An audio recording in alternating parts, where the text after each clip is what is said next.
Što sam učinila? Što da sad radim ja? Mislila sam vodim narod pravedno, al istina me gleda.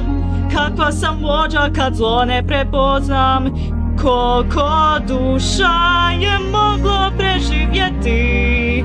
Kako da vjerujem pravdi što kožar boli.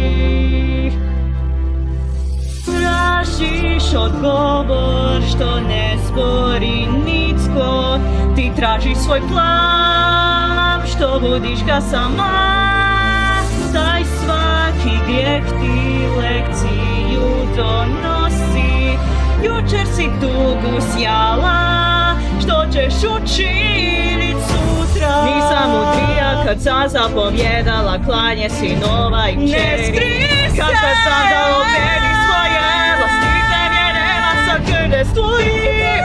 Ako stanem tko će raštiti, da ću to paklo put otvoriti.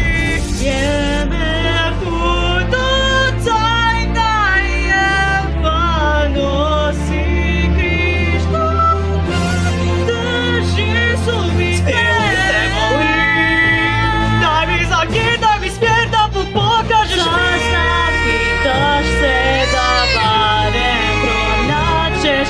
Proćeš ti mat, dok ne počuješ glas duše prokletstva, zaslužu spašenja i nađu po nebesima.